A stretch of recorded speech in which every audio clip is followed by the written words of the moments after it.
A paz do Senhor para todos. A nossa lição de hoje é a lição de número 13 do quarto trimestre do ano 2020. Última lição. Quando Deus restaura o justo. O texto áureo que se encontra em Jó 42:10 nos diz: E o Senhor virou o cativeiro de Jó, quando orava pelos seus amigos. E o Senhor acrescentou a Jó outro tanto em dobro a tudo quanto dantes possuía. A verdade prática, a restauração do ser humano acontece em razão do amor e da misericórdia de Deus, e não como consequência do esforço pessoal, piedade ou atos de bondade. A leitura bíblica que está em Jó 42:1-17, nos diz: Então respondeu Jó ao Senhor e disse: Bem sei eu que tudo podes, e nenhum dos teus pensamentos pode ser impedido. Quem é aquele, dizes tu, que sem conhecimento encobre o conselho? Por isso falei do que não entendia, coisas que para mim eram maravilhosíssimas e que eu não compreendia. Escuta-me, pois, e eu falarei. Eu te perguntarei, tu ensina-me. Com o ouvido meus ouvidos ouvi, perguntarei. Com o ouvido meus ouvidos ouvi, mas agora te veem os meus olhos. Por isso me abomino e me arrependo no pó e na cinza. Sucedeu, pois, que acabando o Senhor de dizer a Jó aquelas palavras, o Senhor disse a Elifaz o temanita: A minha ira se acendeu contra ti e contra os teus dois amigos, porque não disseste de mim o que era reto, como o meu servo Jó. Tomai, pois, 7 bezerros e 7 carneiros, e ide ao meu servo Jó, e oferecei holocaustos por vós, e o meu servo Jó orará por vós, porque deveras a ele aceitarei, para que eu vos não trate conforme a vossa loucura. Porque vós não falaste de mim o que era reto, como o meu servo Jó. Então foram Elifaz o temanita, e Bildade o suíta, e Zofá o namatita, e fizeram como o Senhor lhe dissera. E o Senhor aceitou a face de Jó. E o Senhor virou o cativeiro de Jó, quando orava pelos seus amigos. E o Senhor acrescentou a Jó outro tanto em dobro a tudo quanto dantes possuía. Então vieram a ele todos seus irmãos e todas suas irmãs, e todos quanto dantes o conheceram, e comeram com ele pão em sua casa. E condoeram dele e o consolaram de todo o mal que o Senhor lhe havia enviado. E cada um deles lhe deu uma peça de dinheiro, e cada um pendente de ouro. E assim o abençoou o Senhor o último estado de Jó, mas do que o primeiro, porque teve 14.000 ovelhas, e 6.000 camelos, e 1.000 juntas de boi, e 1.000 jumentas. Também teve 7 filhos e 7 filhas. Também teve 7 filhos e 3 filhas. E chamou o nome da primeira Gemima, e o nome da outra Késia. E o nome da terceira Querem Apuque. E em toda a terra não se acharam mulheres tão formosas como as filhas de Jó. E seu pai lhes deu herança entre seus irmãos. E depois disso viveu Jó 140 anos, e viu a seus filhos e aos filhos dos seus filhos até a 4ª geração. Então morreu Jó, velho e farto de dia. Deus é fiel. Jó foi fiel. Nós, vendo a história de Jó, quando se humilhou, viu que não era ninguém, que não era nada, que o Senhor era tudo. Deus retribuiu. Deus deu em dobro tudo que Jó possuía. Jó era um homem fiel. Jó era reto aos olhos do Senhor. Deus, conhecendo a sinceridade e a fidelidade de Jó, permitiu que o inimigo, que Satanás, que o diabo tomasse tudo de Jó, menos a vida. E Deus, no final, restaurou toda a riqueza de Jó. Deu em dobro tudo que antes Jó possuía.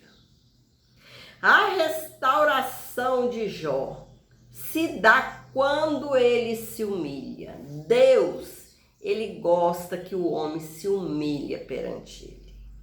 Que o homem reconhece que sem ele nada pode. Nada é. Deus restaurou Jó quando ele se humilhou diante do Senhor e quando ele intercedeu a favor de seus amigos. Deus gosta também que nós intercedamos a favor dos nossos amigos, nossos familiares, em nossas orações. Coloquemos nossos amigos perante Deus. Os problemas dos nossos amigos. Intercedamos. Ajudemos uns aos outros. Constataremos também que o testemunho de Deus sobre Jó provou ser verdadeiro e seus amigos tiveram de se retratar. Durante toda a provação, ele se manteve íntegro e não lhe foi atribuída impiedade alguma. Pelo contrário, o Senhor o restaurou de forma grandiosa. Os capítulos 38, 39 e 40 demonstram como Deus expôs a Jó a sua onipotência na criação e sapiência em preservá-la.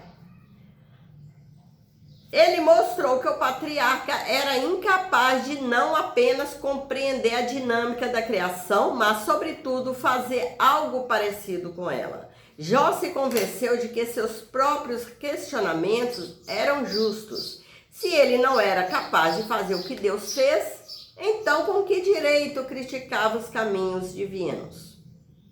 Se apenas uma das criaturas de Deus era capaz de impor terror em Jó, como se comportaria ele diante do Criador destas criaturas?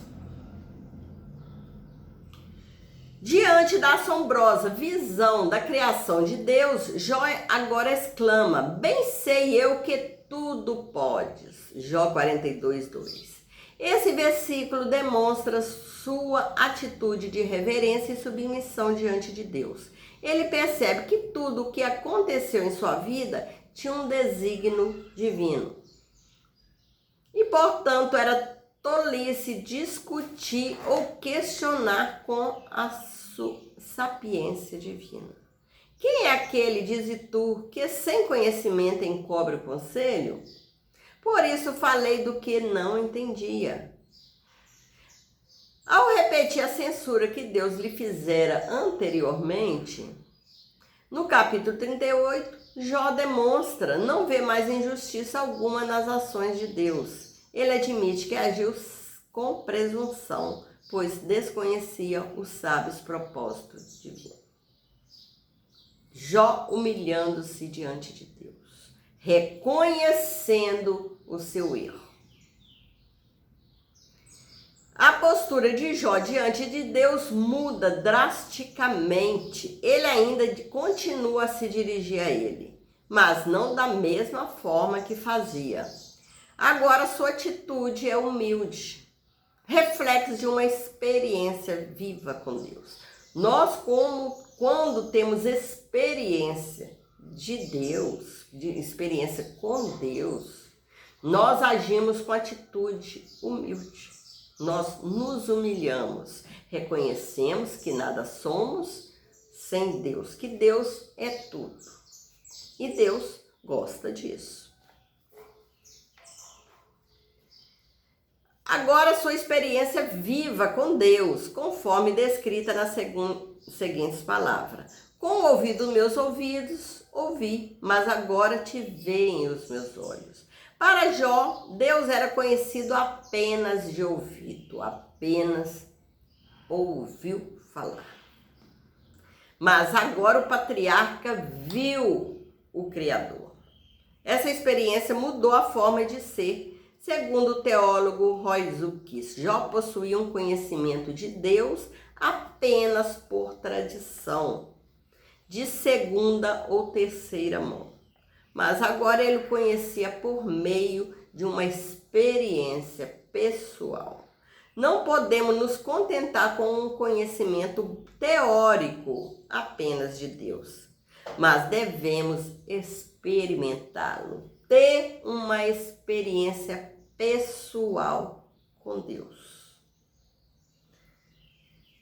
Quando temos experiências vivas com o Altíssimo, renunciamos aos nossos achismos. Confessamos nossa miséria no pó e na cinza. Rejeitamos nosso orgulho e a rebeldia. Deus é glorificado em todas as áreas das nossas vidas. Além de conhecermos a palavra de Deus, precisamos também conhecer o Deus da palavra. Ter experiência pessoal com Deus. Após ter se dirigido a Jó, o Senhor volta-se para Elifaz o temanita.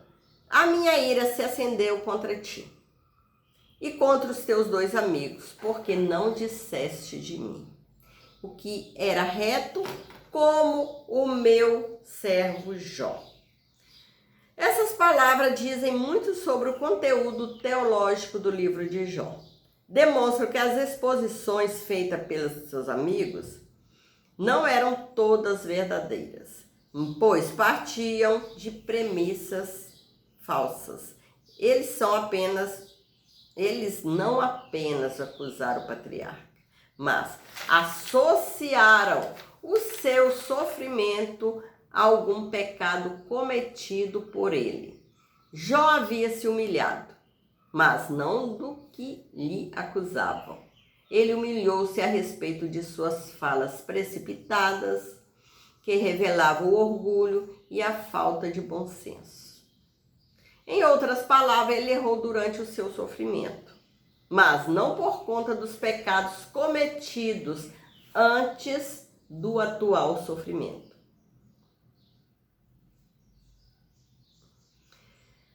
Representados por Elifaz, o mais velho, o pecado dos amigos de Jó foi, evidentemente, exaltar a justiça de Deus, mas limitar seu poder soberano. Para eles, todo sofrimento deveria ser uma consequência de um juízo divino, como resposta a um pecado praticado. Como o livro de Jó demonstra, quando dentro dos propósitos de Deus, o sofrimento é uma manifestação de seu amor e graça e não uma forma de punição. Jó 1, versículo 8 ao 12. Deus dirige-se aos amigos de Jó e aconselha-os irem ao patriarca para que este interceda por eles. Esse episódio mostra que uma teologia errada, evidentemente, conduz para uma crença igualmente equivocada. Os amigos de Jó defenderam Deus de forma enérgica e sincera, mas errada. O sofrimento do patriarca não veio como uma punição, mas sim veio como uma provação. A fidelidade de Jó foi provada por Deus e ele foi aprovado pelo Criador, pois continua íntegro e com seu caráter reto, conforme sua humilhação demonstrou. Agora esse homem outrora, acusado de pecador pelos seus amigos, o socorrerá por meio da oração. Jó ora a favor dos seus amigos. Jó intercede a favor dos seus amigos. E Deus ouve a oração de Jó. Deus aceita a oração de Jó. A restauração de Jó acontece primeiramente nas dimensões moral e espiritual. Convém destacar que as bênçãos recebidas por ele devem ser vistas como uma restauração e não uma retribuição. Não há uma teologia de retribuição no livro de Jó, onde o ímpio é sempre punido e o justo sempre recompensado. A mensagem de Jó é diametralmente oposta a esse princípio. A lição moral e espiritual do livro é que Deus abençoa os homens porque os ama e não porque estão envolvidos numa troca de favores, em que prevalece uma barganha espiritual. Deus é amor, Deus é misericórdia. É por isso que somos vencedores. A restauração de Jó também aconteceu nas dimensões social e material. As calamidades que sobrevieram sobre ele, especialmente suas feridas físicas e emocionais, o expulsaram do convívio social. Ele suportou sozinho o que pensavam ser um julgamento de Deus. Mas agora todos veem a graça divina derramada de forma abundante sobre ele. Era, portanto, a hora de voltar ao convívio social e desfrutar de tudo que o Senhor lhe deu, pois o Senhor, acrescentou a Jó outro tanto em dobro a tudo quanto dantes possuía. A restauração em que o Senhor Jesus faz na vida do ser humano leva em conta todas as dimensões da vida. Ele restaura a vida espiritual, moral, social, material, trazendo a dignidade ao homem que teve, por meio da graça divina, a imagem de Deus restaurada. Deus é fiel. Afirmou um crítico literário certa vez que 2 são os defeitos do livro de Jó. O primeiro é que o antagonista da história, Satanás, sai de cena ainda no prólogo. E o segundo é que, diferentemente nos dramas gregos, romanos e ingleses, a história de Jó tem um final feliz. Não obstante, acrescenta o crítico literário, o livro de Jó é o mais belo poema de todos os tempos. O que os críticos literários seculares classificam como defeito, nós chamamos de perfeição, pois, de uma forma magistral, o autor sagrado pôde conduzir o drama de Jó sem a presença do adversário. E se o livro de Jó é concluído com um final feliz, é porque se manteve em absoluta fidelidade aos fatos. Se os gregos, romanos e ingleses não se afeitam aos finais felizes, os que servimos a Deus sabemos que, apesar das intempéries, sempre haverá um final surpreendente, venturoso, aqueles que confiam na promessa de Deus. Conforte-se na história de Jó.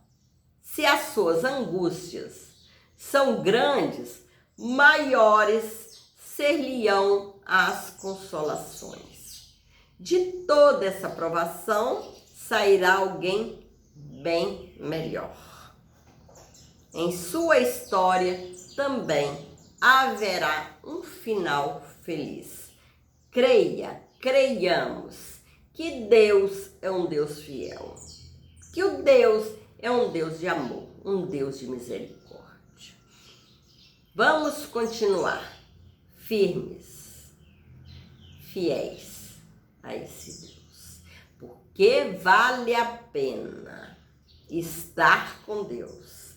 Deus, Ele nos guarda, Deus nos guia, Deus, Ele quer nos ver salvos, junto com Ele. É um Pai misericordioso. Deus é tudo. Deus é o nosso guia. Deus é a nossa direção. Deus é o Pai. Vamos continuar nesse propósito. Que o Senhor continue nos abençoando, nos dando força, para chegar ao final vitorioso. Assim como Jó foi vitorioso, que nós sejamos também. Chegamos à conclusão da lição de hoje. Chegamos ao final de mais um trimestre. Chegamos ao final dessa lição. Estamos chegando ao final de 2020. Que o Senhor possa abençoar todos. Que nós possamos ser mais fiéis a Deus. Hoje, ser mais fiel do que fomos ontem. Que o Senhor possa continuar nos abençoando. Aprendemos que nem sempre os ímpios são punidos e nem sempre os justos são recompensados. Mas Deus julga os perversos e abençoa os justos, pois todos fazem parte de um universo governado por leis e princípios morais. Todavia, isso não é tudo. Deus é soberano e pode atuar fora das linhas que habitualmente acreditamos que Ele opere.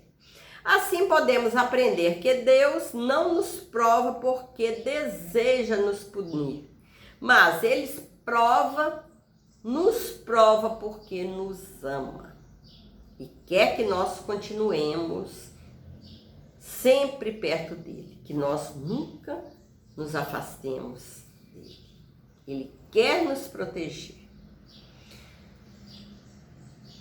Ele deseja demonstrar ao seu adversário, que é o diabo, que os homens podem servi-lo sinceramente, sem uma relação de troca, sem uma relação de barganha.